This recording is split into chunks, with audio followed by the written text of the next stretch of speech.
Hola, buenas tardes, ¿qué tal? ¿Cómo están? Bueno, les doy la bienvenida a esta nueva jornada de capacitación que estamos generando desde la Cámara Argentina de la Propiedad Horizontal y Actividades Inmobiliarias. Mi nombre es Alejandro Casela, soy integrante de la comisión directiva y estoy a cargo de la comisión de cursos y capacitación de la institución. De alguna manera soy quien busca coordinar un poco todos estos encuentros, de los cuales afortunadamente tenemos muy buena convocatoria habitualmente, así que me pone muy contento que puedan seguir sumándose. Gracias a quienes se toman un ratito para capacitarse y ser mejores profesionales. Veo algunas caras conocidas de habituales este, participantes en estos encuentros, así que gracias por sumarse. Hay también la querida Ale Alvide, que estuvo trabajando conmigo muchísimo en que esto funcionara y que la Cámara volviera a ser la referente en capacitación de propiedad horizontal y en acompañar a- a los colegas de esta actividad. Así que bueno, mientras que terminan de sumarse algunos participantes, que ahí veo que se va incrementando el número de conectados, aprovecho para contarles que también tenemos otros encuentros de capacitación ya programados para este mes. Vamos a tener esta semana el curso de actualización, que es obligatorio para quienes tenemos que renovar matrícula, tanto en Ciudad de Buenos Aires como en provincia de Buenos Aires. Tal vez quienes no estén muy empapados en el tema, sepa que ya en la provincia de Buenos Aires hace más de un año que está funcionando el registro. Es obligatorio matricularse y cumplir con ciertas formalidades, al igual que es acá en la ciudad. Así que la Cámara es una de las instituciones que brinda esa capacitación y estamos generando el curso de actualización que viene con contenidos renovados desde el registro público, tanto de provincia como de capital. Nos están pidiendo complementar ciertos contenidos, así que bueno, es importante que sepan que estamos trabajando en mejorar todavía más la calidad de la capacitación que brindamos. Y la semana próxima vamos a tener un consultorio impositivo y contable. Para quienes no hayan participado, es una especie de reunión de colegas en la cual participa un especialista, en este caso el contador Pablo Schwartz, hablando de un tema en particular, temas contables e impositivos. Y la modalidad de sus encuentros es que cada uno trae sus casos particulares, sus consultas reales del día a día, las compartimos entre todos los participantes y con el especialista en este caso nos va guiando un poquito en la respuesta. Está muy bueno porque uno escucha de colegas situaciones reales que se le presentan, más allá de los temas teóricos que muchas veces uno transmite. Qué bueno es tener la voz de un colega que está pasando por alguna situación y yo puedo anticiparme y decir, bueno, el día de mañana si me pasa algo de esto, voy a tener en cuenta lo que vimos en la clase. Así que creo que ya se mandó la invitación, en el correo electrónico la van a tener, busquen los mails de la CAPAI y se pueden anotar para la semana que viene. Y estamos también generando para la próxima semana un encuentro presencial en la Cámara. Esto va a ser el miércoles de la semana próxima. Es fresquita la noticia, todavía no se comunicó por mail. El miércoles a las 11 de la mañana un desayuno de trabajo con referentes del ENARGAS, el Ente Nacional Regulador del Gas, donde van a estar hablando sobre todas las precauciones que hay que tomar a la hora de manipular artefactos de gas en los consorcios, medidas de seguridad, riesgo del monóxido de carbono. Los invitamos, esto va a ser presencial, cafecito por medio, que es muy rico, con unas muy ricas medialunas también, así que quienes tengan la oportunidad de acercarse acá a la sede de Perú 570 en Capital, van a ser bienvenidos. Así que bueno, vamos de lleno, si le parece, al encuentro de hoy, que es lo interesante, y no escucharme a mí pasando estas publicidades. Convocamos hoy a dos especialistas, abogados especialistas en la materia de propiedad horizontal y que están trabajando mucho en la cuestión de la morosidad, tema que es habitual en los consorcios, que es un problema bastante grande, pero que en los últimos tiempos se fue acentuando cada vez más por la realidad económica en la que vivimos, ¿no?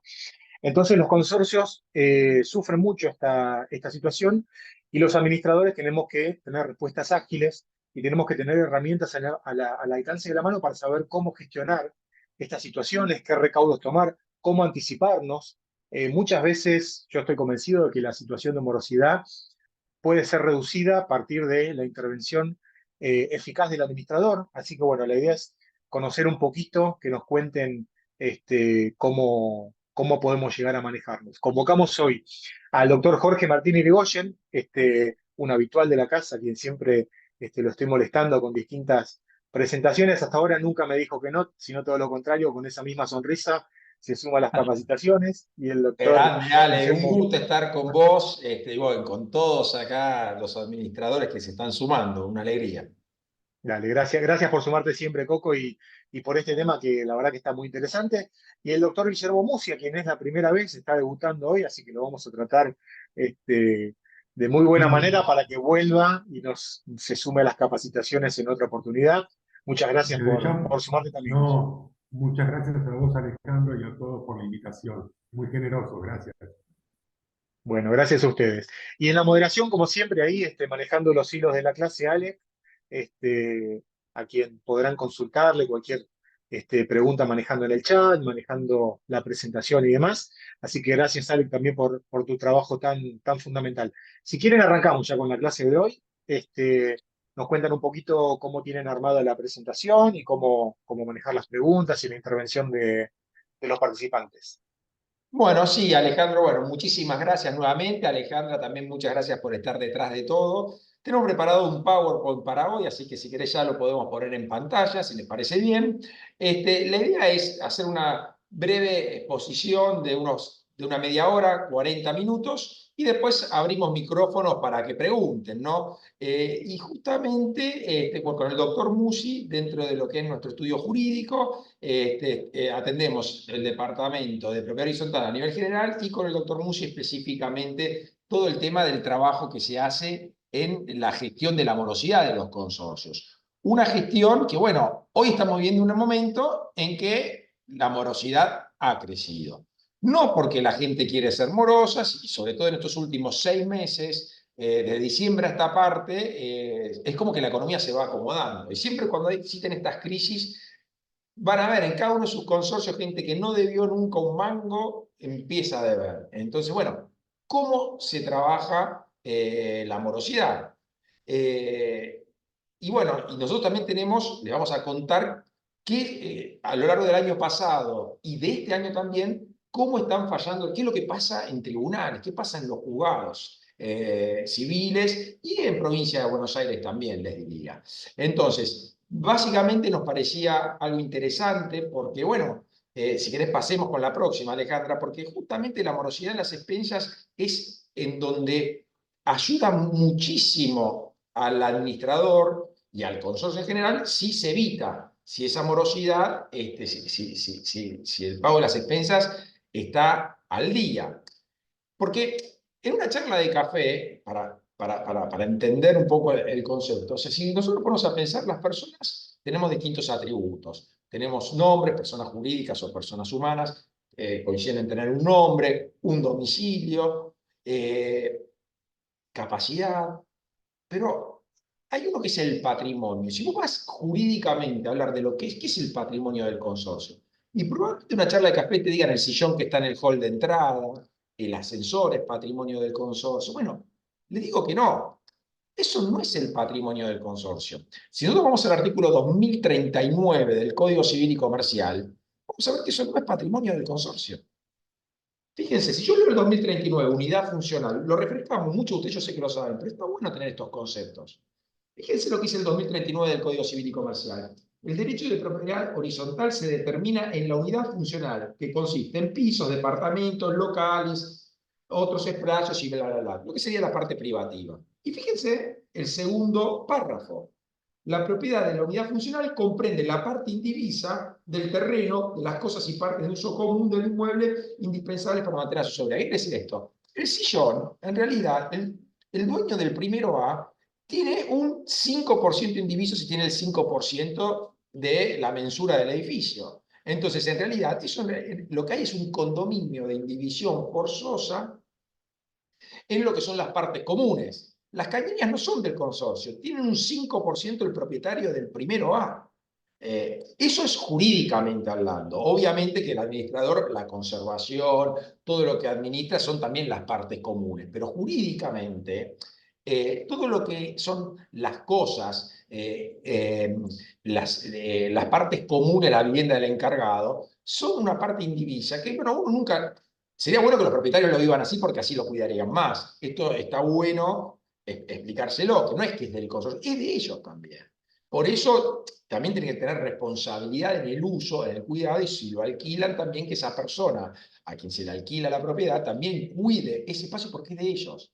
Si es más, de hecho, si algún día se ponen todos de acuerdo para vender el inmueble, ellos van a cobrar de todas esas partes comunes, ya sea en un valor determinado, que es porque en definitiva se divide en el conjunto. Entonces, el patrimonio del consorcio son las expensas.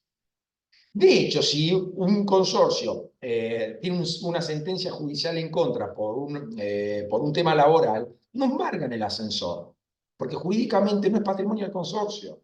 No embargan la vivienda del encargado, porque jurídicamente no es patrimonio del consorcio. No embargan el sillón, aunque tengan un sillón, sobre todo los de Puerto Madero, mononos, esos estilo inglés, tampoco, porque jurídicamente las expensas son las que componen, también con el fondo de reserva y otras cuestiones, pero vamos a hablar de las expensas hoy, lo que es el patrimonio del consorcio, también las deudas a cobrar. Entonces, sobre todo esto vamos a trabajar, que ni más ni menos, donde además se luce y se ve el diferencial del trabajo del administrador. Y siempre, obviamente, haciendo un fino equilibrio, punto sobre el que después vamos a hablar. Entonces, vamos a la siguiente, Alejandro. Vamos a la siguiente. Ahí está. Bien. Básicamente nosotros podemos, para el cobro de deuda de las expensas, podemos tener distintas etapas. Todavía no llegamos a juicio. Si vemos acá, todavía no llegamos. Todo piensa en el juicio ejecutivo, ya rápidamente certificado. Pero hay un trabajo previo que es importante para una etapa prejudicial. Por ejemplo, al segundo mes que no está pagando. Ahí es lo que nosotros, si le ponemos jurídicamente, una intimación previa, que tiene libertad de formas, la intimación, lo que nosotros llamamos intimación. La intimación puede ser un llamado telefónico, puede ser un mensajito de WhatsApp, puede ser un correo electrónico, puede ser una carta de un estudio jurídico simple, que se pase por abajo de la puerta. Puede ser una carta de documento. Obviamente, cuanto vos mayor solemnidad le das a esa intimación previa, bueno, es como que podés probar el día de mañana que intimaste previamente. Entonces, si vos mandaste una carta de documento, nadie te va a poder decir, no, mira, yo te mandé una carta de documento a vos, deudor, en donde te estaba avisando de que pagues las expensas. Ahora bien, tal vez es muy violento para un propietario con el que después el administrador tiene que convivir, mandarle de entrada una carta de documento. Entonces, tal vez una llamada telefónica para ver si le pasa algo, bueno, o trabajar de manera en equipo con, si trabajan con un estudio jurídico, con el estudio jurídico, porque ese llamado también lo puede hacer el abogado, se busca distintas formas. Si se manda una carta de documento, lo que tiene de bueno es que todos pensamos que el plazo de prescripción por la deuda de expensas, y lo es por 2 años. ¿Sí? Recuerden que a partir del año 2015, lo que antes el plazo de prescripción para reclamar expensas, que era de 5 años, pasó a 2. Y 2 años pasan rápido. Pero si vos le mandás una carta de documento, es como que te da un tiempo extra. Si, por ejemplo, hay una deuda de 6 meses, le mandaste una carta de documento intimando el pago, es como que vos ampliás 6 meses más la prescripción. Es decir, vos tenés una deuda de 8 meses, mandaste una carta de documento, esa carta de documento te da un plus para reclamar de 6 meses más. Obviamente que lo mejor, si ustedes me dicen a mí, no, a ver, lo ideal es que cuarto mes, quinto mes ya meter el certificado de deuda. Pero se pueden hacer muchas cosas antes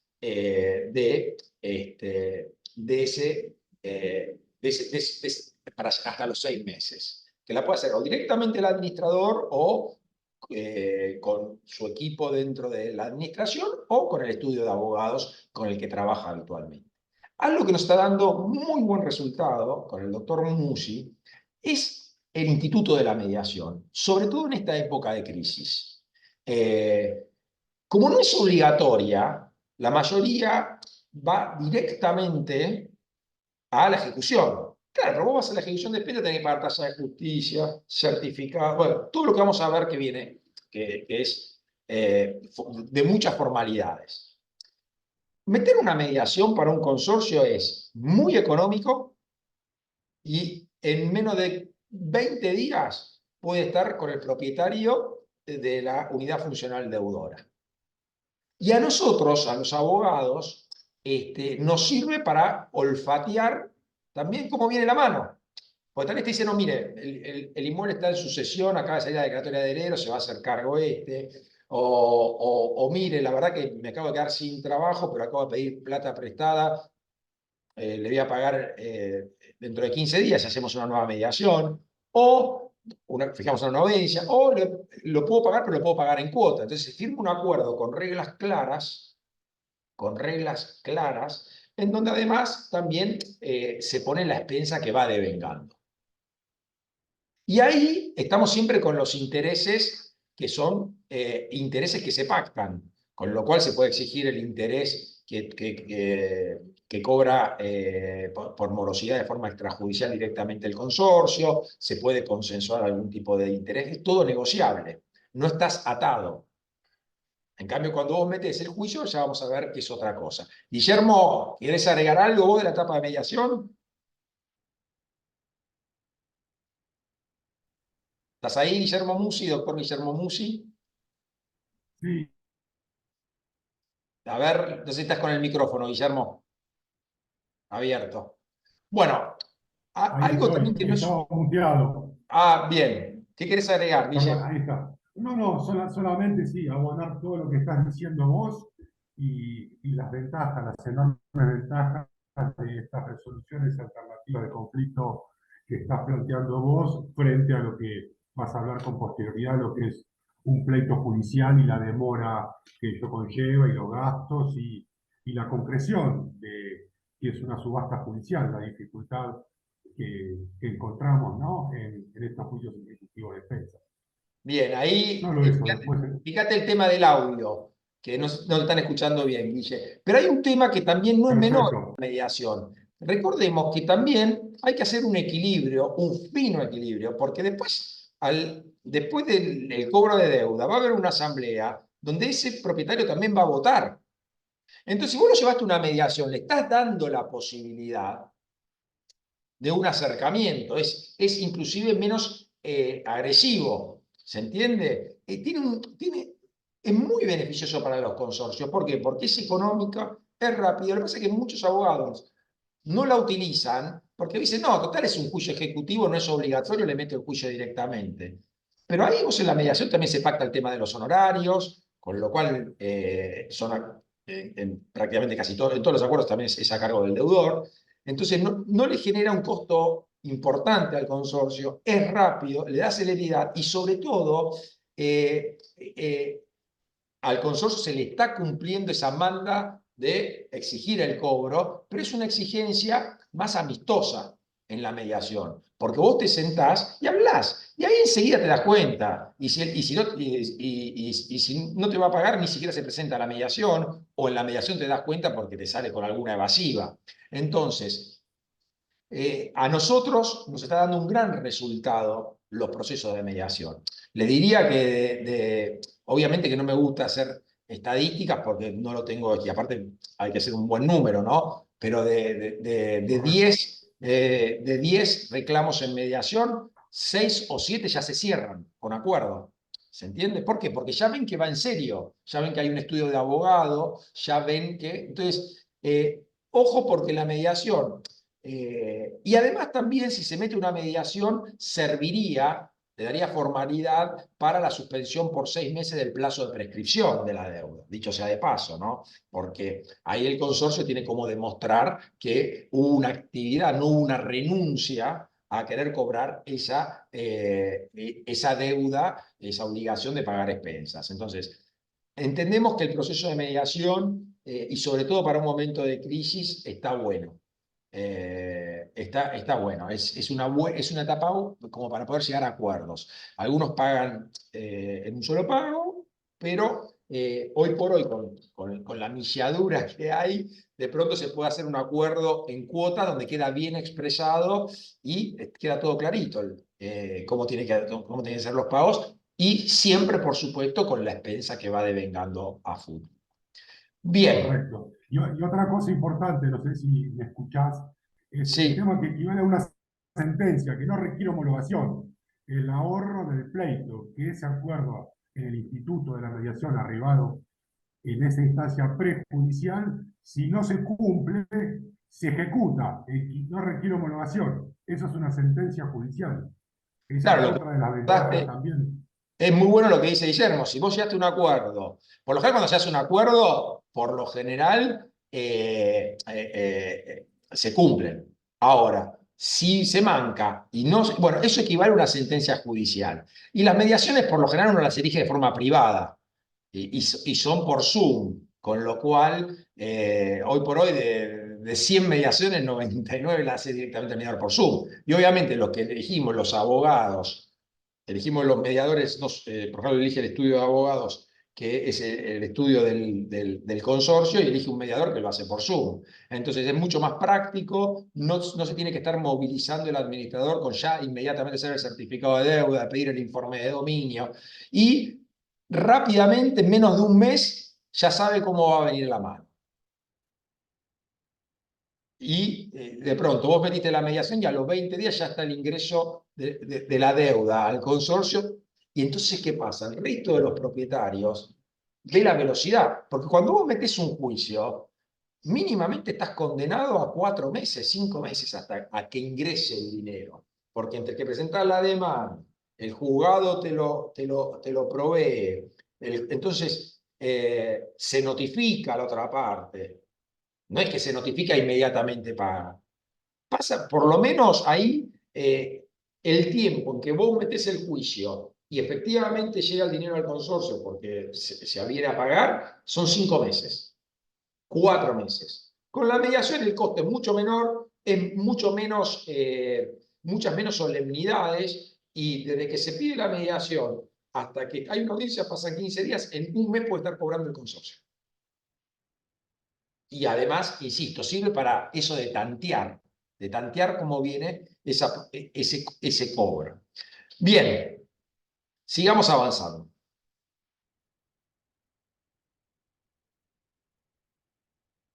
Vamos ahora sí a la parte judicial, es decir, tenemos una etapa prejudicial, que sería esto, que uno, la intimación, decirle que debes, que tenés libertad de formas, esto que vimos, y tenemos también la mediación, que es optativa, pero que insisto que a nosotros nos está trayendo un muy buen resultado.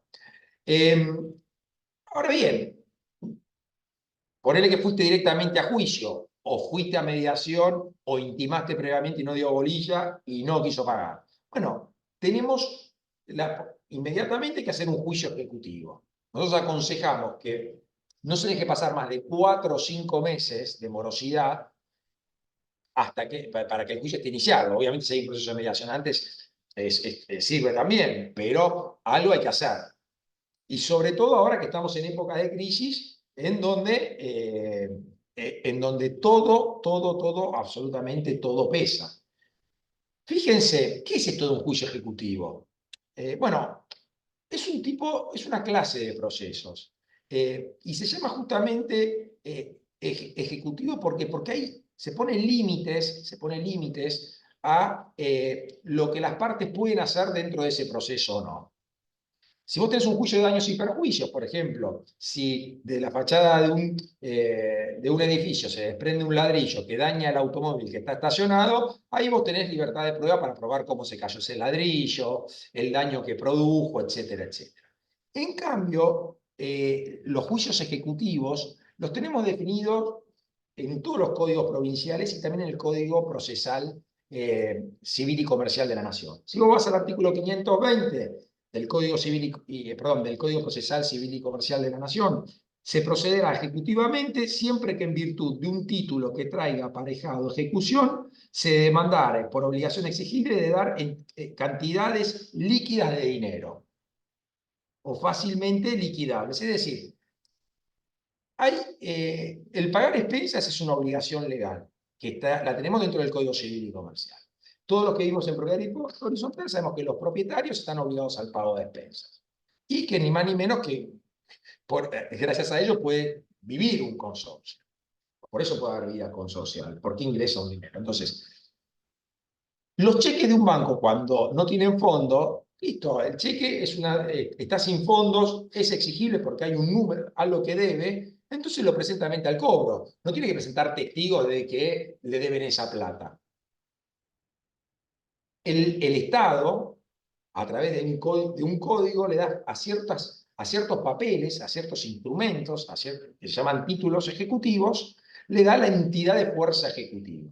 Entonces vos no tenés que estar probando estas cosas que debe plata de despensas con testigos, ni cuánto debe con testigos. Y justamente el Código Procesal Civil y Comercial de la Nación, como también los códigos procesales, en el artículo 524 del Código Civil y Comercial, establece que constituirá título ejecutivo el crédito por expensas comunes de edificios sujetos al régimen de propiedad horizontal. Y después explica cómo tenés que hacer las cosas con el escrito de promoción de demanda. Entonces, el certificado de deuda que hace un administrador de consorcio equivale a como si fuera un cheque. Es un título ejecutivo donde hay una suma líquida y exigible.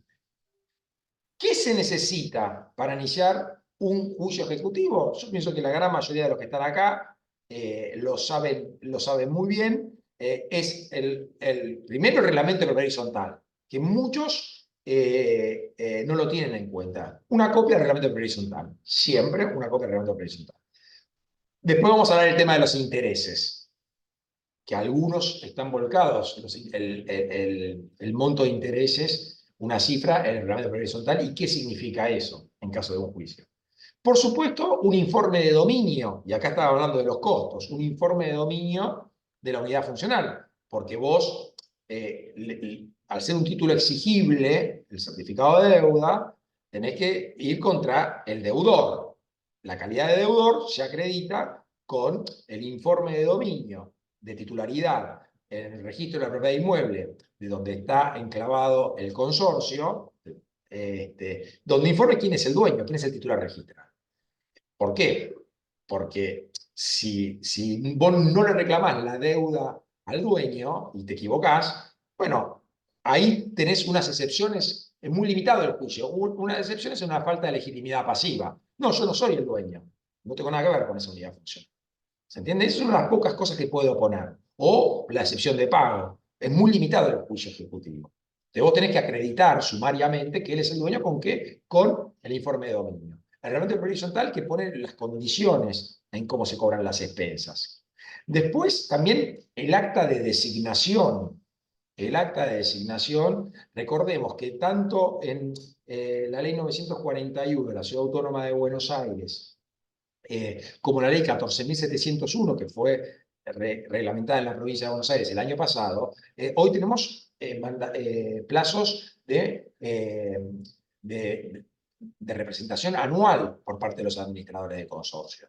Entonces, ojo con esto, porque hay caducidad del mandato al año, y hay mucha jurisprudencia en la Ciudad de Buenos Aires. Vamos a ver algunos juzgados que son más exigentes con ese tema y otros que menos, pero es un tema. Entonces, tenemos el reglamento horizontal, el informe de dominio, el acta de designación del administrador y el famoso certificado de deuda. El certificado de deuda. Y recordemos que el certificado de deuda, en el artículo 524, nos dice que es un título ejecutivo, pero el Código Civil y Comercial del año 2015 impuso algo que antes no estaba. Si vos vas a la última parte, el artículo 2048 del Código Civil y Comercial de la Nación, establece para todo el país el certificado de deuda es pedido por el administrador y aprobado por el Consejo del Propietario si existe, es título ejecutivo para el cobro a los propietarios de las expensas y demás contribuciones. Entonces le agregó un requisito más. ¿Por qué? Porque por primera vez en el año 2015 hubo un artículo que es el artículo 2064 del Código Civil y Comercial que establece legalmente la figura del Consejo de Propietarios.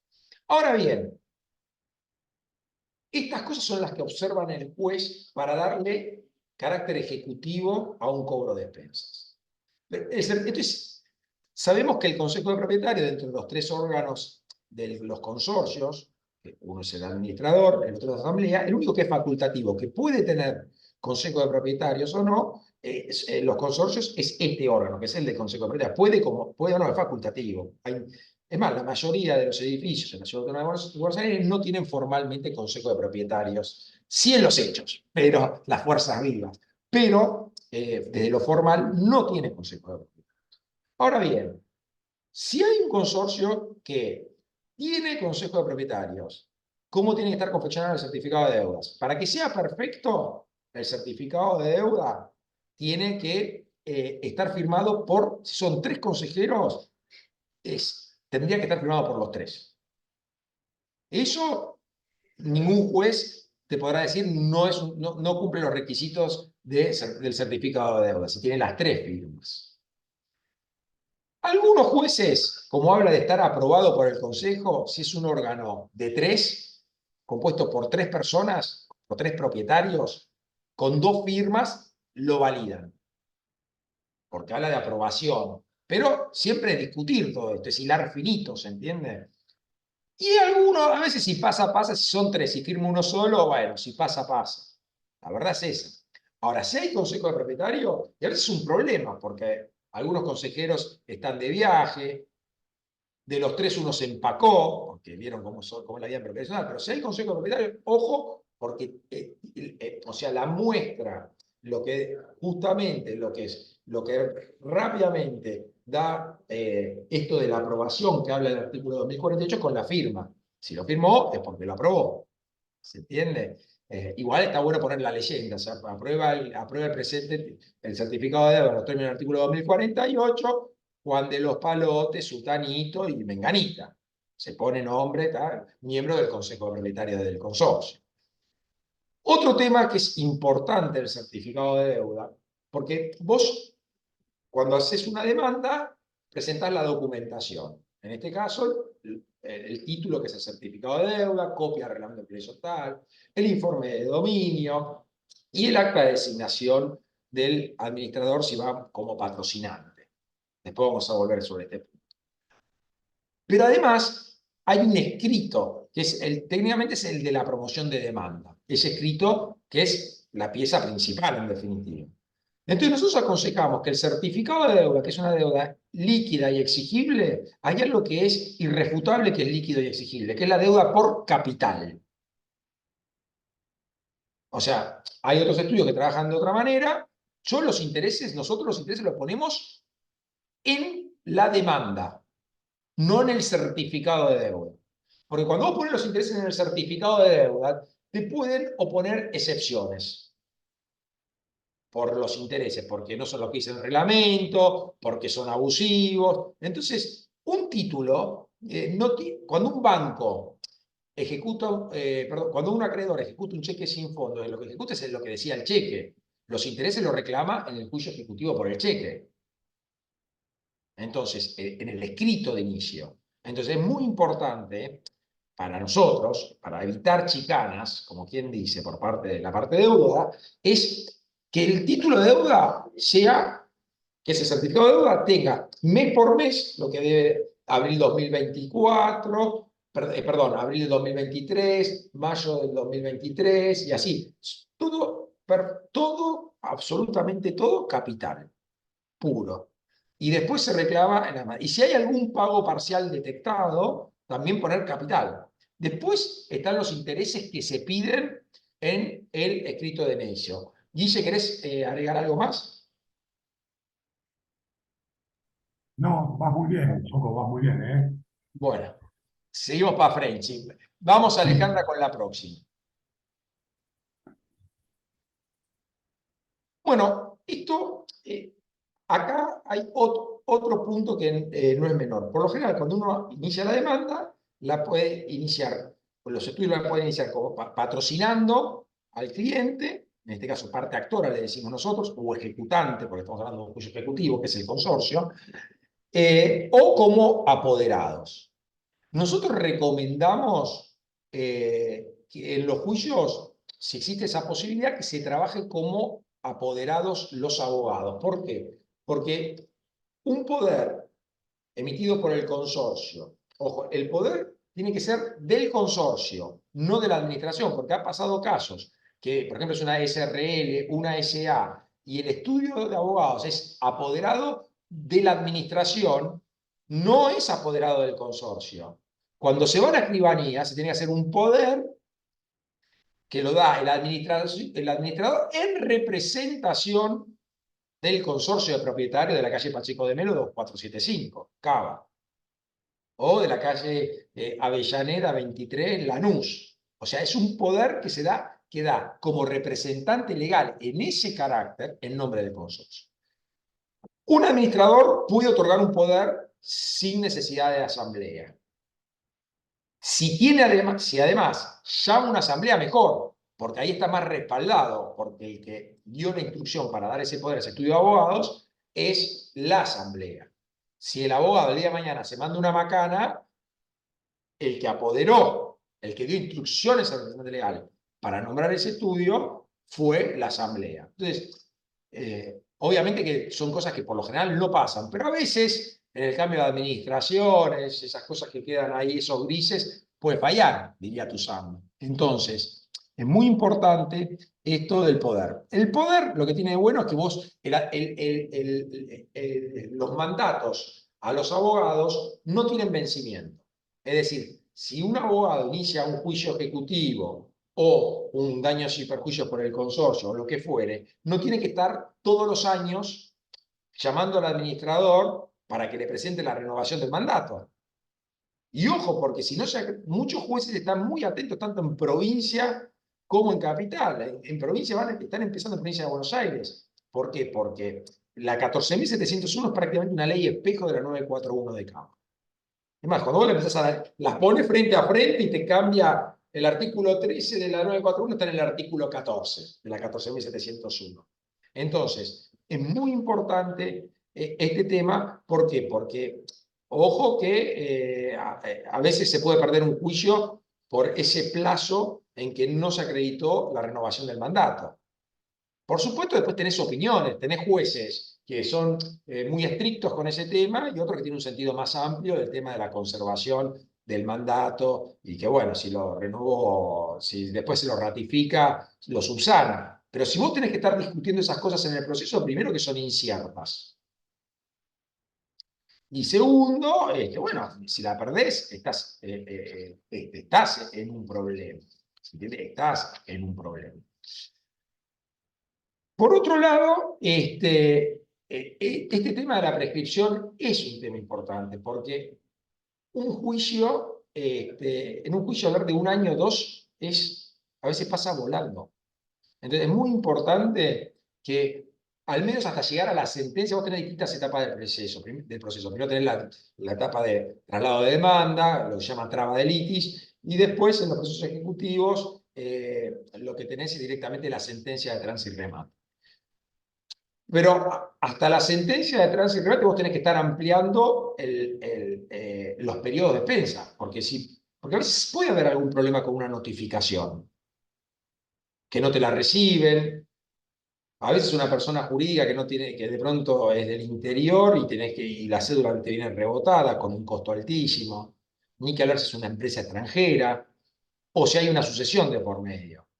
Entonces, la mayoría de veces vos llegás a sentencia de tránsito y remate a los 6 meses de iniciar el juicio ejecutivo, o al año, en el peor de los casos. Pero a veces el de abajo mete la cola o se hace difícil y no trabás, no llegás a la sentencia de tránsito y remate dentro de los 2 años. Por eso siempre es tener un recordatorio, tanto el estudio de abogados como el administrador, que tiene que ampliar el certificado de deuda por los periodos que fueron venciendo a partir de la promoción de la demanda. Entonces, ese es un tema que es crucial, el tema de la ampliación del reclamo de expensas con un certificado de deuda ampliatorio posterior a la demanda, si es que no se llegó a sentencia dentro del año, por ejemplo. O sea, nosotros reconocemos que se metió un juicio ejecutivo, pasó un año, listo, ya está. Y si fue como patrocinante, aprovecho para presentar la renovación del mandato, el acta respectiva, que acredita tal fin, y además el certificado ampliatorio, por los periodos que fueron venciendo con posterioridad al inicio de demanda. Guillermo, ¿querés agregar algo? Sí, solamente eso lo que vos decías, la ventaja procesal del otorgamiento de un mandato a un abogado, para evitar justamente estas renovaciones anuales, que sabemos que a veces judicialmente los plazos, los tiempos son bastante largos. Y por otro lado, también quería señalar, acá, sobre todo a los señores administradores, que el otro lado de la moneda también es la eventual responsabilidad del administrador en dejar prescribir periodos de expensas. Por eso también hay que ser muy celoso y muy cuidadoso en los plazos, como vos bien decías, Jorge. Solamente señalar esa parte. Bien, pasemos a la próxima. Bueno, qué es lo que estamos viendo? ¿Qué es lo que estamos viendo respecto a los intereses judiciales por mora? Entonces, pero antes de entrar a ver qué es lo que dicen, los jueces se apoyan mucho en justamente si esos intereses están establecidos en algún instrumento. Por ejemplo, muchos reglamentos de propiedad horizontal tienen el tema de qué intereses cobra el consorcio por mora. No es lo mismo un edificio construido en la época del 93 al 2000, que prácticamente hubo por muchos años inflaciones del 2% anual, que esos reglamentos tienen fijados intereses del 1% mensual, a otro del año, por ejemplo, 85, que tienen intereses, hemos visto intereses fijados hasta el 10% mensual en los reglamentos horizontales. Entonces, recuerden que nosotros, una de la documentación exigida, entre otras cosas para esto, es el reglamento horizontal. ¿El interés fijado en el reglamento horizontal puede ser modificado? Sí. Puede ser modificado por asambleas. Entonces, nosotros lo primero que aconsejamos es, siempre decimos en todos los cursos, a los administradores y también a los propietarios, ¿no? Pero sobre todo los administradores, lean, lo primero que hacen cuando los nombran, o inclusive antes de nombrarlos, lean el reglamento horizontal para estos detalles. Lean el reglamento horizontal. Lo leen, ven que hay un interés bajo, ver rápidamente si en acta de asamblea se han ayornado esos intereses. Además, nosotros recomendamos, inclusive, que en la anual ordinaria haya un punto del orden del día, tasa de interés a aplicar por la morosidad de expensas. Entonces vos ya con eso tenés actualizado, porque no es lo mismo un juicio ejecutivo donde no está regulado, donde tenés reglamentos de propiedad horizontal que tienen el 1%. Entonces los jueces que son estatutarios, y después lo vas a tener que discutir en Cámara, que es un abuso de ley, es un enriquecimiento sin causa, te dicen el 1%, y fuiste, o el 2%, que tal vez en una inflación del 15%, 18, 24, estaba bien, pero ahora que hubo una inflación de 150% anual, depende de qué periodo tomes, y la verdad, porque justamente una de las cosas que hay que evitar es que sea un negocio atrasarse.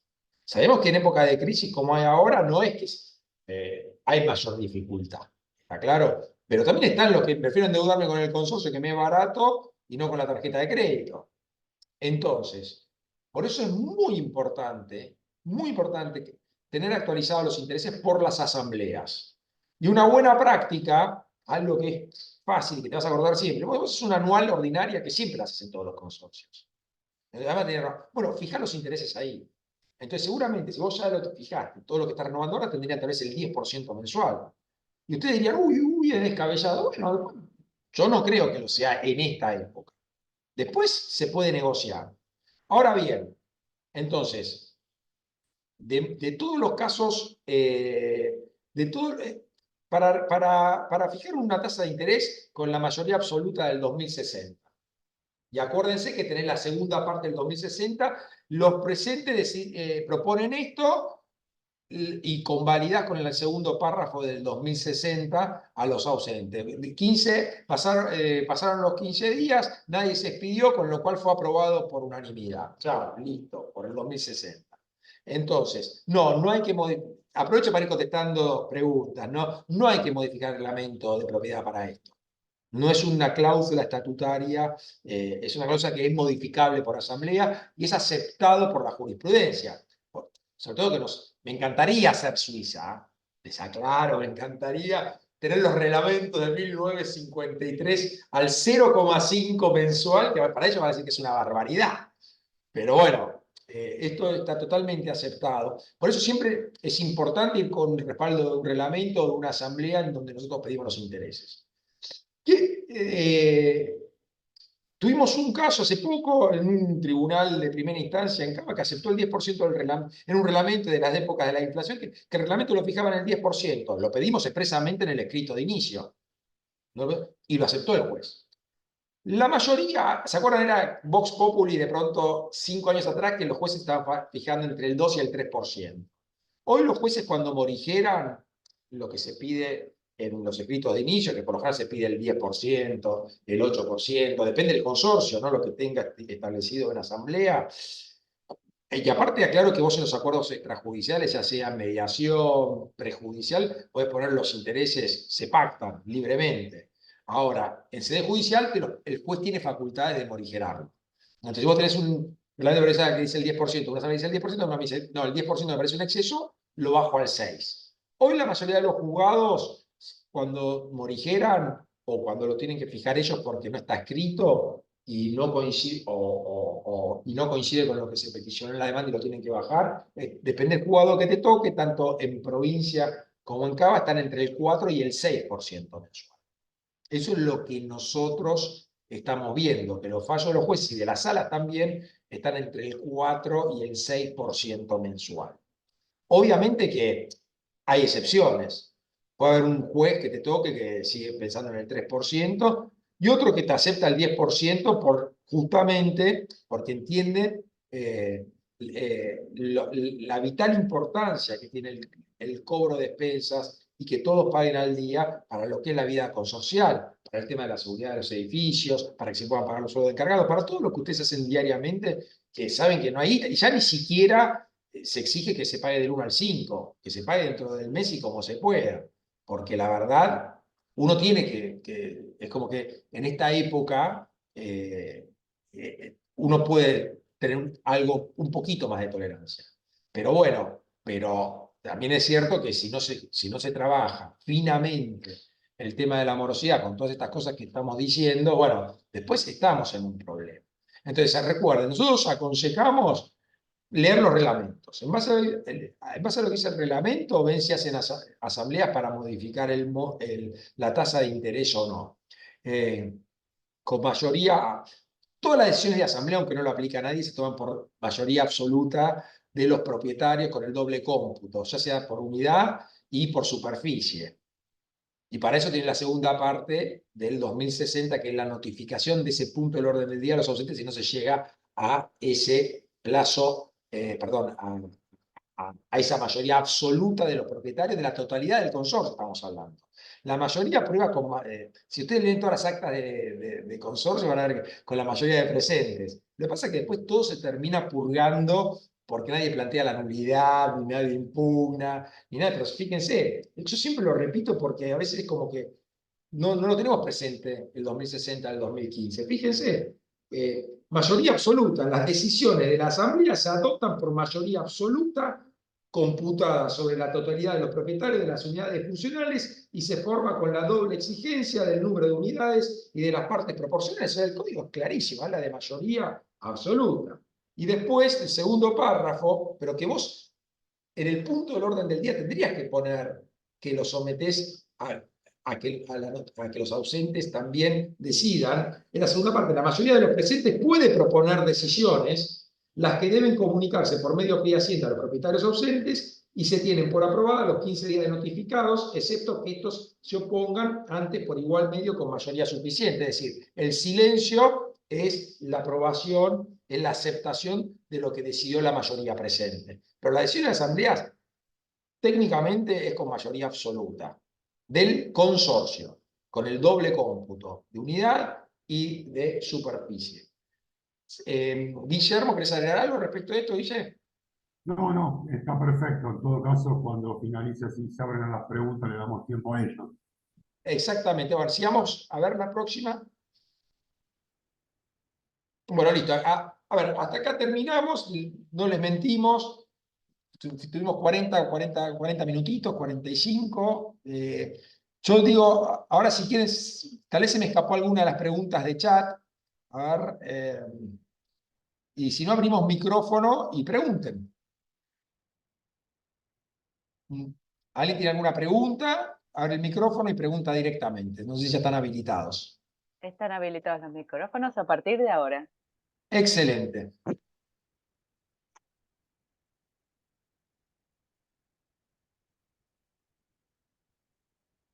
Hola Martín. Sí, hola, ¿cómo te va, Pablo? Eh, Mira, yo estoy en provincia de Buenos Aires y te quería consultar por este tema de las mediaciones, si se hacen acá en provincia, si es algo que se hace en forma privada. eh, Provincia es muy buena pregunta la tuya, Pablo, porque provincia es como que, a diferencia de Capital Federal, que por lo general en Capital Federal la mediación privada está más aceitada, le mandas un correo electrónico, bueno, provincia es como que es un poco más solemne para el tema de las mediaciones previas. Ahí vos tenés dos elementos. Bueno, primero hay que ver la jurisdicción en donde está enclavado el conjunto inmobiliario, si es un barrio cerrado o el edificio, y meter la mediación en provincia. Pero también te podés tirar un lance y hacerlo en capital, porque en definitiva, vos lo que querés es, si llegaste a un acuerdo y lo tanteás y ya está. Cobró el consorcio. Entonces, si te pone no, es incompetente la mediación, sí es incompetente, pero es un proceso voluntario. Claro, Al no ser exacto. obligatorio, ¿entendés? Vos no necesitas para iniciar el juicio ejecutivo presentar el formulario con las solemnidades de lo que sería un proceso ordinario. Entonces, hay que ver el caso concreto, pero bueno, si vemos que, porque, y aparte es más cara la mediación en provincia de Buenos Aires. Entonces, según dice a mí, como es una herramienta que vos tenés para tantear, para apurar el cobro y reducir, y bueno, se va a meter en un proceso que tendría que ser informal y rápido, y bueno, ahí el estudio puede decir, mira, lo meto en Cava, que es mucho más económico, y si el tipo me va a decir que no viene porque es un Zoom por un mediador de Cava, que no venga. ¿Cuál es el problema? Le meto el título ejecutivo, le meto el título ejecutivo y se acabó. Eso es lo que yo, este, al menos, no sé vos, Guillermo, si querés agregar algo. No, justamente en ese orden de idea de la voluntariedad que tiene el procedimiento, que como bien decís, se podría hacer una prórroga de jurisdicción e ir tanteando, como bien dijiste vos, olfateando la disposición o no de pago del propietario. Es correcto el intento. Acá Albert dice, claro, bueno, son todos casos, ¿no? Que a veces pasa, bueno. Y si cobramos, por ejemplo, 10%, y hay dos o tres que pagan ese interés, y hay otros que en un juicio le morigeran al 3% y se quejan los que pagaron el 10%, bueno, si ya está el acuerdo firmado por el 10%, pagó el 10%. Bueno, pero probablemente el que paga un 3% tiene mucho más costas, porque un juicio, los honorarios son mucho más altos que en un acuerdo. Entonces, bueno, también a él le dio tranquilidad llegar a un acuerdo y tuvo paz de espíritu y no le llevó el juicio en contra. Pero bueno, son cosas que pasan, ¿no? Pero bueno, son acuerdos voluntarios. Peor sería cobrarle a todo el mundo el 3% porque el perjuicio, todos empezarían a deberle al consorcio. Claro. Porque hoy es muy difícil, tanto la gente con ingresos que no acompañaron toda esta crisis que hubo, sobre todo estos últimos 6 meses. Y bueno, las cosas valen el doble en dólares y se sigue ganando lo mismo en dólares que antes, o la mitad. Los costos han subido muchísimo. Entonces, hoy sí hay gente, sobre todo asalariados, que están eligiendo qué pagar primero y qué pagar después, que antes eran cumplidores en todo. Simplemente porque no dan abasto.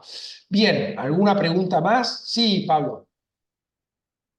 Sí, buenas tardes, doctor. ¿Qué Dos tal, Pablo? preguntitas que me quedan en el tintero. Una es, en un caso, por ejemplo, de un edificio, le voy a poner uno en particular, de cocheras que tiene una expensa muy baja. Evidentemente, cuando se van acumulando estas expensas, por ahí a los 6 meses, como decía usted, de aconsejar iniciar las acciones, tienen unos montos que no, me parece que no justifican un proceso de estas características por los costos, como justamente recién decía, ¿no? O sea, expensas de 15.000 pesos en 6 meses son 90.000 pesos, en un juicio por 90.000 pesos parece medio descabellado. Sí, Pablo, ahí tal vez rápidamente un proceso de mediación que tiene un costo mínimo, pero créemelo, y el honorario del mediador es proporcional al monto que se reclama. Es decir, el costo, pero te voy a decir algo también.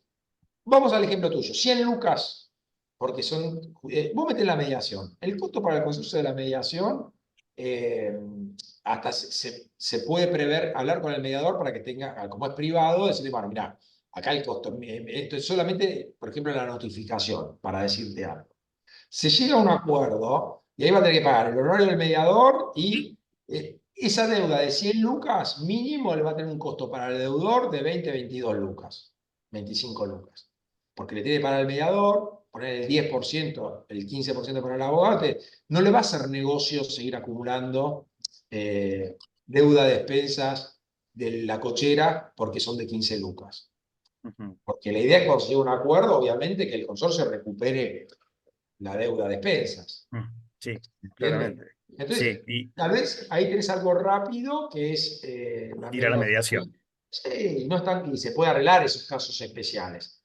Aparte, por lo general, si un estudio de abogados hace muchos temas y no trabaja solamente tal vez de deuda de expensas, aunque la trabaje y se trabaja por mediación, dice, bueno, mira, tenemos esta de 7 millones, este de 20 millones, bueno, valga una gallina por tantos pollos, esta por 100 lucas, hacenos la gamba.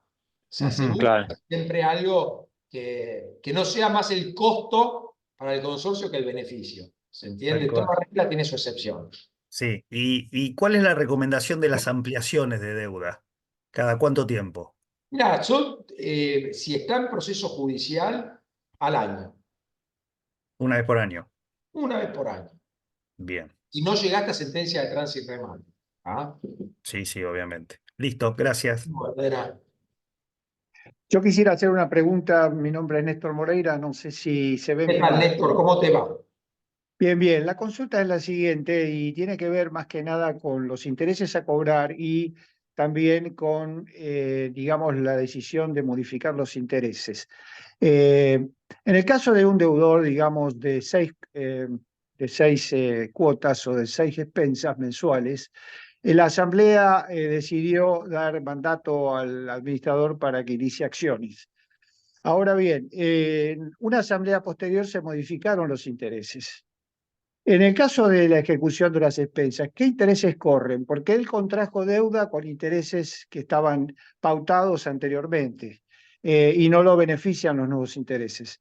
Él puede reclamar a que se le cobren los intereses que existían en el momento que él contrae la deuda. Bien, ahí, en el caso que vos estás trayendo, Néstor, primero que si estamos en sede judicial, en un momento en la sentencia de tránsito y remate, el que termina fijando los intereses es el juez. Estoy Ahí totalmente de acuerdo. él lo que va a hacer es argumentar en su defensa. Entonces podría decir, mire, es un exceso sin justificar mucho, o puede decir, mire, estos periodos, los primeros 3 meses, no puede ser más del 3%, que era lo que decía la asamblea de ese entonces. Y entiendo que tendría que quedar para todos los periodos y lloraría para que sea el 3%. Y ahí el consorcio dirá, no, mire, que sea el 10 como la última asamblea porque quedó en desuso. Y después termina diciendo el juez. Pero una posibilidad es que por los meses en que estaba el 3% sean del 3 y los que se pasó al 7%, el juez convalide el 7. Okay. En definitiva, si es sede judicial, convalida el juez. Con la sentencia de atrás y remate. Y si no, y si es una negociación, después es una negociación. Es todo, es esa negociación, ese arte de negociar, que muchas veces son transacciones que es no de tranza, que suena mal, sino de renuncias recíprocas. Y siempre nosotros sostenemos, salvo que los intereses estén perfectos, porque son lo que dice la asamblea, en caso de duda siempre llamar a una asamblea, llegado el caso. No en todo, está claro, porque vos tampoco vas a estar llamando a asamblea por cada juicio ejecutivo. Imagínate una torre de 120 unidades funcionales. Pero bueno, pero sí si hay duda, sí si hay duda. Perfecto, muchas gracias. De nada. Bueno, ¿alguna pregunta más? Bueno, señores, entonces, Guille, ¿querés agregar algo? No, impecable, Jorge, la verdad, impecable. Bueno, Perdón, yo tengo una pregunta para hacer. vamos, llegaste justo ahí con el gong. Meta Sí, nomás. sí, Muy bueno, bien, muy perdón bien. que no me No, pregunté. dale, meta, Rodrigo, meta. Es una pregunta tonta, pero siempre los costos que genere dicho, a ver, cuando se va a hacer una mora temprana o cuando se pasa un estudio jurídico, siempre las costas son, digamos, aplicables para el deudor, digamos. A ver, vos tenés distintas formas de pactar esas cosas. En la práctica, siempre el deudor se hace cargo de costas. Ok, Y de gastos. O sea, los gastos se reclaman siempre. Después es todo parte de una negociación. Por lo general, en una etapa extrajudicial o de mediación, el honorario que le puede cobrar un estudio de abogados, obviamente puede haber quienes cobren más, puede rondar entre el 10 y el 15%. Por lo general es más cerca del 10 que del 15, el 12, eso más o menos, como para que tenga una idea. Puede haber algún caso en particular en donde además el consorcio le reconozca también un honorario al estudio, como un pacto de cuota litis, un convenio del 10%, aparte de lo que reclame, de lo que le pague el deudor. Que también se da. ¿Por qué? Porque obviamente siempre el honorario del profesional está relacionado con la deuda. Entonces vos decís, claro, bueno, no es 1 millón. Bueno, pero el año pasado o a principio de año 100.000 pesos era una cosa, hoy 100.000 pesos son otra cosa, si es el 10%. claro. Entonces, eso es a gusto del consumidor. Hay de todo, pero por Pero lo legalmente se puede cobrar eso. sí, sí, sí, no, sí. Si se llega a un acuerdo, todo es parte de la negociación. Pero en la Ok, práctica, de 100 casos, 99 se hace cargo el deudor, y por no decirte los claro. 100. Y después puede haber un reconocimiento más o no del consorcio, depende de las características del consorcio. Si tiene Ok, abono con el estudio, tal vez no le reconoce nada. Aunque no tenga abono, tampoco le reconoce nada. Otras veces prefiere reconocer algo más para que tenga una cierta entidad y se mejore la calidad del servicio. Incluso cuando hay un juicio, por ejemplo, que el propietario pone su abogado y el consorcio también pone su abogado, digamos, las costas que genere el abogado particular, obviamente lo paga él, pero también el abogado que presente el consorcio también se debe hacer cargo del Por deudor. lo general, el deudor paga, el ejecutado paga tanto el horario de su abogado como el abogado del consorcio. Ok. Una parte al menos, pero siempre, y el abogado de Siempre el él, deudor, claro, porque el que ocasionó el tema de la deuda fue el deudor. exactamente, Está bien, exacto. perfecto. Muchas gracias. Silvia está levantando la mano, creo. Hola, ¿cómo le va, doctor? ¿Qué ¿Cómo tal? estás, Silvia? ¿Todo Bien, bien? muy bien, Alegría gracias. verte. Bueno, yo también, muy amable, doctor. Bueno, la consulta para ambos era, ¿vieron esos deudores que son consuetudinarios y ahora, bueno, ya pasan a ser como algo ya común por la situación, pero ya han tenido, por ejemplo, convenios de pago y se han caído esos convenios que a veces firmamos con, bueno, con algún abogado o algo?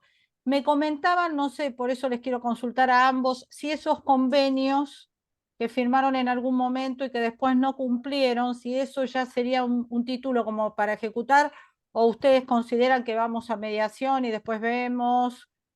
¿Entendieron la pregunta? Es como La que, entendimos. Mira, sí, Silvia, por supuesto hay que ver el caso concreto. claro, sí, sí, pero en A ver, si general es un sí, acuerdo que se cayó y vos tenés ahí el acuerdo en mediación o un sí, acuerdo privado y está bien hecho, metés el acuerdo por el incumplimiento y le vas agregando la sentencia directamente, después. Y sí, si querés, acompañás un certificado para que ejecutás el convenio. Y perfecto. después Sí, porque voy a ampliás tomar nota, ampliás con el certificado de deuda. Hay que sí, ver voy el a caso tomar concreto. nota, sí, Hay que ver el caso concreto, ¿no? ¿Qué es lo que conviene? Después, otra posibilidad es que vos agarrás directamente el acuerdo, lo das por caído y en el certificado de deuda lo arrancás desde la plata exigible por el incumplimiento del acuerdo. bárbaro. Lo que vos decís se Gracias da a los mucho, dos, sí, lo que vos decís, Silvia, se da mucho, ¿sabés qué? Hay casos donde hay propietarios que viven en el exterior. Incluso extranjeros que vinieron, les encantó el tango o les encantó la Bombonera, Sí. menos la cancha de River o el Tomás Aducón a la cancha de Huracán, y compran un departamento. Entonces, claro, como el tipo vive afuera, la guita al quien la administra o se lo manda una vez por año. Y yo tengo casos de eso, suizos, por ejemplo, que vinieron, y yo le meto la... Bueno, me paga, listo, gracias. Dejo Y correr después vuelve. 6 meses, le vuelvo, porque, y sí, tenés de todo tipo. Tenés el Sí, se recalcitrante está viendo deudor, como mucho. decía Jean Vías, Sí. tenés el que vive afuera, entonces manda la guita una vez por año, tenés, vas teniendo. Por eso, pero hay que ver el caso. Vamos, claro, los casos puntuales, pero gracias porque sí, ahora se está viendo mucho. Que Exacto. no te cumplen el convenio. Es como si se meten en una moratoria en la FIP y después, viste, pagan 1 o 2 cuotas y no pagan más. Y bueno, Entonces pero a mí me... ahí vos sí Sí. le redactás el acuerdo que si vos fijaste un interés especial que lo favoreces un poco al deudor, y bueno, en caso de que salga el acuerdo, barajamos y damos de vuelta. Exacto, exacto. Sí, Se sí, pueden sí. hacer. Y en ese Gracias, caso, doctor, a los dos. Ah. Y en ese caso, doctor, que son gente que reitera, digamos, la mora, ¿de vuelta se le puede cobrar la gestión otra vez y cada Sí, vez que sí, se sí, sí, endeuden? sí, sí, sí, aparte Porque es son gente nuevos periodos reiterativa, que ¿no? van, claro, son nuevos periodos estos que van venciendo, ¿se Claro, entiende? Vos eso sí, es nueva deuda que se le va sumando. Y después en bien. un punto cuando ves que ya la gente está cansada, porque ya a ese le hace la vida imposible. Se lo trata de llevar a remate para que venda o para lo que fuere, pero bueno, hay que ver, hay que ver el caso concreto, ¿no? Ahí González Albán que lo está levantando la mano también. Sí, ¿qué tal? Buenas tardes. Mi nombre es ¿Cómo, Carla Salvani. cómo estás, Carlos? Yo quería hacer una consulta con respecto a las herencias vacantes, porque en ese caso, Gran cuando, tema, claro, ahí belleza. es una situación diferente porque claramente el proceso va a ser mucho más largo. Entonces, en ese caso, por ejemplo, yo estoy teniendo un caso puntual en este momento y el abogado, como usted bien decía recién, puede considerar cobrar una parte del consorcio y otra al deudor. Y en este caso, me ofrecieron como hacer una especie de plan de pagos, como que el consorcio vaya pagando mes a mes una cifra específica para que el día que tengamos la sentencia ya el consorcio tenga parte de sus honorarios pagados. Eh, Bueno, a ver, las herencias vacantes, para los que no saben, es si un inmueble fallece, está desocupado, fallece el titular del inmueble, y no aparece nadie, bueno, una persona puede ir y denunciar que esa sí, propiedad no tiene herederos, y que bueno, al no haber herederos, está vacante. Y el que lo denuncia tiene derecho a cobrar el 10% del valor de esa propiedad. Lo que pasa es que eso es todo a largo plazo. Ahí pasa, si es en la Ciudad de Buenos Aires, aparecen los abogados del gobierno de la Ciudad de Buenos Aires, porque esos inmuebles van a la ciudad. Entonces, claro, lo que pasa es que, bueno, es todo un proceso y hasta que llega a haber un titular, porque va a remate, todo puede pasar años, 5 años, 6 años. y Eso. en ese, perdón, en ese caso, ¿qué sería más beneficioso para el consorcio? ¿Realizar la denuncia de herencia vacante y esperar a que el gobierno de la ciudad avance con respecto Y a eso? sí, ¿O que lo inicie el consorcio yo he visto cosas de directamente? todo tipo, personas que rompen las cerraduras, se meten y empiezan a pagar las expensas. Sí, Está bien, estoy en un tema, a partir del código del 2015, casos aislados, ¿ah? Casos aislados, como es una persona jurídica, raro, pero el consorcio está cediendo la deuda de expensas a un tercero. Entonces, le ceden la deuda, hay una cesión de la deuda de expensas, ese empieza a pagar las expensas, paga toda la deuda y después se queda con el juicio por ese crédito exigible contra el deudor. Obviamente yo no sí, lo aconsejo, pero son cosas que yo veo. Que claro. Sobre todo que el Código Civil y Comercial del año 2015 le dio carácter de consorcio, de persona jurídica de carácter especial en el artículo 148. Entonces, raro, pero estoy viendo sesiones de derecho a favor de particulares por deuda de expensas de consorcio. Es un tema. ¿Qué conviene? Lo puede denunciar la herencia vacante la puede denunciar el abogado, perdón, el administrador en representación del consorcio, un propietario del edificio, alguien que pasaba caminando por ahí, el administrador por derecho propio. Es decir, hay que ver el caso concreto.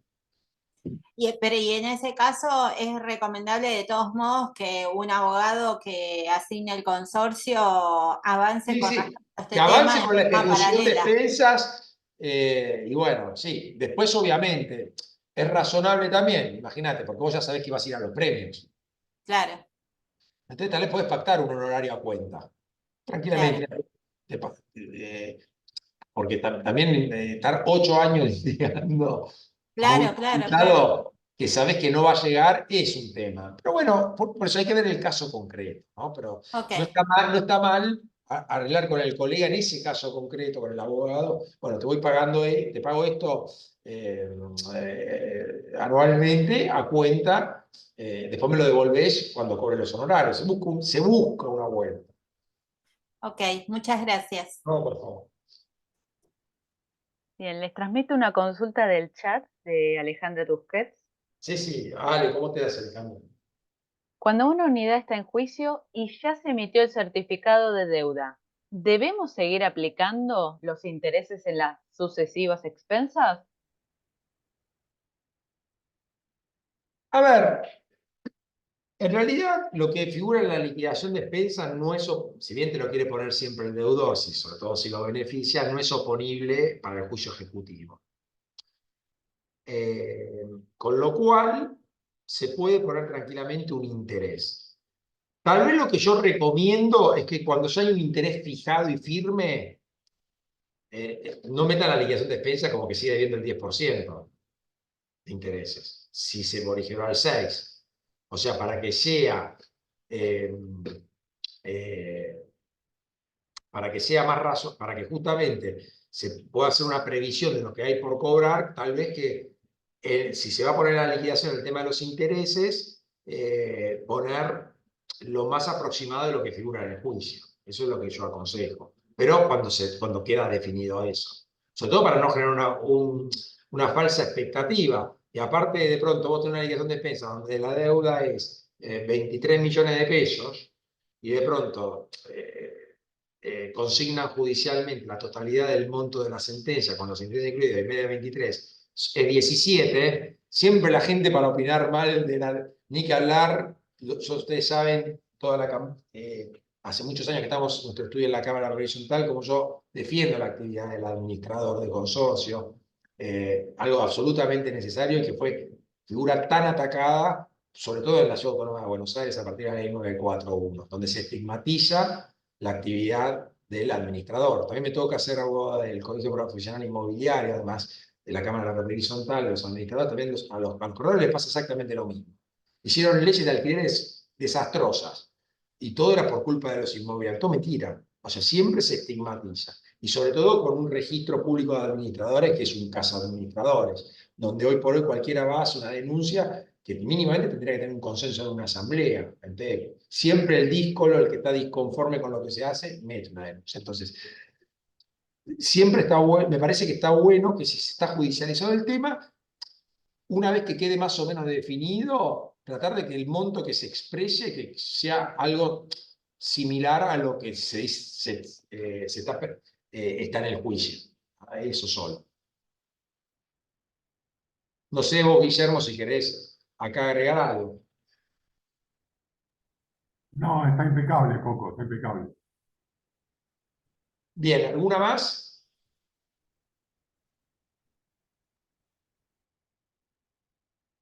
Bueno. Bueno, desde el chat no.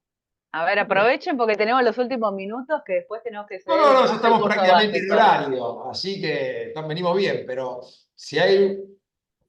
Yo quería comentar algo, doctor, Bien. en nombre que estamos todos acá, los colegas y usted también, ¿no? Los dos doctores.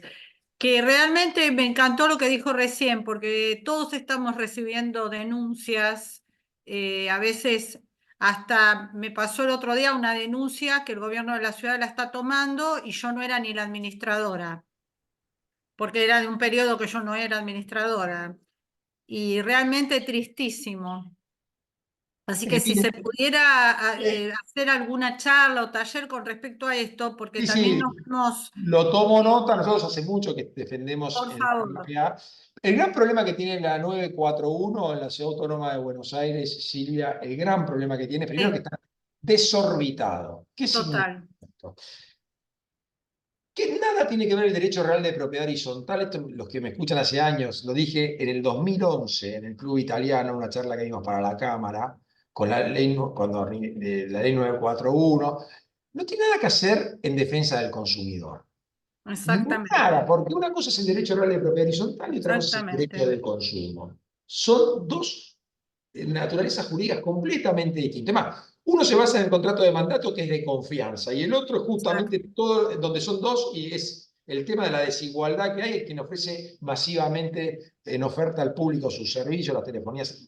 No tiene que ver. Sí, Entonces, uno tenés presunciones en contra y en otro no. Entonces, ¿qué pasa? Ellos usaron en Cava, desorbitaron la propiedad horizontal en defensa del consumidor, pero simplemente para utilizar los GP, cada uno de los centros que tienen de participación sí, sí, sí. en cada barrio, que es de consumo. Entonces, los tipos que reciben, primero que son especialistas sí son en consumo, que no tiene nada que ver con propiedad horizontal. A Dios gracias, Provincia de Buenos Aires, en la ley 14.701 y en la disposición del año pasado, lo orbitó dentro del Ministerio de Justicia, de la Secretaría de Justicia. Entonces tiene que haber un ámbito que tendría que estar más relacionado con todo lo que es el registro de las propiedades inmuebles locales, Obviamente. o que sean especializados en propiedad horizontal. Porque vos metés hoy una milanesa y te lo Y te toman la como toman. Te toman la denuncia. denuncia de cualquier cosa. Y aparte otras cosas, te toman denuncias que tienen ¿Eh? que ver con cuestiones de asamblea, Sí, que sí, las tiene que cualquier resolver cosa. un juez Cualquier cosa. civil, no el registro público de Sí, administradores. sí, yo lo disculpen que me irrumpí, pero la verdad que No, me no, están aprovechémoslo, pero es un tema. molestando, Y lo que claro, logramos en la bastante. Cámara, que antes no Sí, tenías, que además para mí también fue recaudatorio en un punto y también para.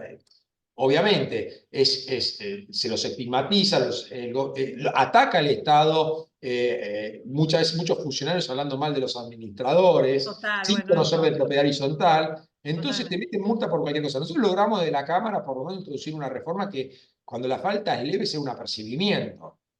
Ahora, pero no puede ser que porque vos pusiste mal el número de quit de un plomero, te apliquen una sanción de 100 lucas. Bueno, por En eso. épocas de elecciones, uno de los salientes que le hizo muy mal a la propiedad horizontal cuando quiso crear el consorcio participativo, que fue el ex jefe de gobierno de la ciudad, de Margarita, era tremendo, era un casa administrador. No, pero A ahora se pesar del está dando esfuerzo que mucho. también hacía Vilma Bouza por empaparse de propiedad, porque hay gente buena, Sarabailuz es muy buen colega, pero venía del palo de consumo. Entonces, pero cuando vos tenés una ley con faltas tan objetivas, donde no se, que si causaste daño o no causaste daño es inocuo, se hace muy difícil ese marco sancionatorio. Pero bueno, sí, es un tema. Es un tema que Bueno, me parece, disculpen, pero yo lo hablé porque realmente está todos los nosotros dimos colegas, charlas desde el bueno, estudio hace 2 o 3 años, pero la podemos pero repetir está tranquilamente para la segunda reciando parte del ahora, a año. partir de diciembre, sobre todo porque les toman les toman la denuncia, pero no permiten que uno muestre pruebas ni nada, es una cosa loquísima. Sí, Entonces la sí. persona dice, no me gusta la cara de la señora, o como me pasó a mí que me dijo, robó 7 millones de pesos, y yo le dije, probalo. Y tuve que poner un abogado y Es una pagar locura. yo, el abogado mío, para. Entonces, realmente, ¿ves? Están escribiendo, no me pasa a mí sola. No, no, ya lo sé Entonces, porque nosotros ayudamos bastante en que la la Cámara contestación. tome Yo te cartas si daré puede. no lo tomamos. De hecho, me llaman y Sí, nosotros obviamente siempre tratamos de ser dentro de lo que se puede, gracias. cobrar lo menos posible, todo porque en definitiva es una defensa administrativa. Ahora, te voy a decir algo. Te voy a tirar un consejo. Todo lo que puedan arreglar en la audiencia previa de mediación, vieron que te llaman. Sí, Ahí no sí, es sí. empacarse. lo primero que les aconsejo es que vayan con un abogado, si es Sí, estoy especialista en yendo, el yo sí tema, con mejor. Entonces, él es como, vos, Yo no hablo, sí, a uno habla le el agarra abogado. bronca y le dan ganas de ahorrar. La verdad, te sale. No, no, no. Pero a veces es mejor apagar el incendio con agua y no tirarle más nafta. Obviamente, Entonces, obviamente, pero si ojalá vos, que podamos que si esto vos lo pase. cerraste en mediación, que antes no estaba esto, ni siquiera pasa sumario. Con No, no pasó nada. Entonces, muchas veces, con razón, se enoja tanto por recibir la denuncia que dice, no, por una cuestión de principio, no, nada. Bueno, pero después va a sumario y después es un problema, porque el sumario, de 10 sumarios te meten sanción en 8, porque es un régimen objetivo. Y aparte injusto, porque de 30, uno solo hace la denuncia y tal vez tenés 10 que te apoyan y el resto que no hace nada. En algunos los puedes presentar de testigo, no, pero es injusto. Entonces, y a veces es porque no quedó conforme con lo que se votó en una asamblea. Es un tema. Sí, Gracias a los dos Gustavo. y disculpen, ¿eh? No, Gustavo. Gracias. ¿Qué tal? Perdón, sé que este tema que trajo Silvia sale un poco No, meta, de la reunión, aprovechemos, pero aprovechemos, no, porque porque justamente me está pasando eso en un edificio en donde hay un vecino que semanalmente mete una denuncia por cosas. Una denuncia que me metió es porque no indiqué bien el número de matrícula, tomo y folio de un abogado. Todo así, ¿eh? Y cada semana es una. ¿Y qué pasa?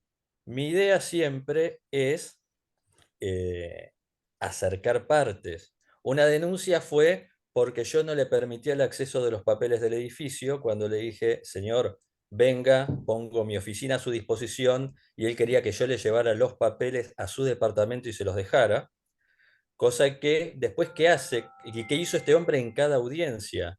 Maltrata al mediador, lo insulta. Entonces, ¿el mediador qué hace? Cierra sin acuerdo. Pero no cierra sin acuerdo porque yo no quiera acordar, sino porque él maltrata al mediador. bueno, lo que pasa es que yo creo que si es tan por eso hay que ver el caso especial. A vos te está dando elementos. Mm, Ahí yo contestaría, en el primer sumario que te llega por la primera infracción, todo el bodoque de estupideces que te puso. Y además, apoyado, si son 20 unidades funcionales, también lo deben tener como el loquillo, ponele. sí, tal cual. Entonces vos, bueno, flaco, si querés que siga siendo tu administrador, porque en definitiva es mi patrimonio el que está en juego, bancame. Por lo menos, firmame que estás totalmente en desacuerdo con lo que está haciendo este hombre. Entonces, que 19 firmas, además de tu defensa. Y eso son cosas que impactan. Ok. Y después siempre está el tema de la apelación Sí, sí. al contencioso administrativo y tributario de la Ciudad de Buenos Aires. Bien. Bueno, Bueno, gente, muchas gracias. bueno, realmente un gusto. Guillermo, bueno, vos estás acá en el despacho de al lado. Sí, un gusto. Voy a Así que mejorar el audio para ahora la nos vamos a tomar próxima un vez. cafecito. Les agradecemos a todos. Alejandra, gracias por estar detrás de todo. Bueno, Alejandro también, como siempre, el secretario de CAPAI, que nos hizo la presentación. Al Banco al Banco Roera, el programa Ciro, que también auspicia estas charlas. A todos muchísimas gracias y principalmente a cada uno de ustedes por estar presente, porque la verdad que esto tiene sentido si están. Si no están, me voy a tomar un café con Guille acá abajo y listo. Así que bueno, hasta la próxima. Gracias. Gracias a todos. Un gusto. Muchas gracias a todos, que tengan una bella semana.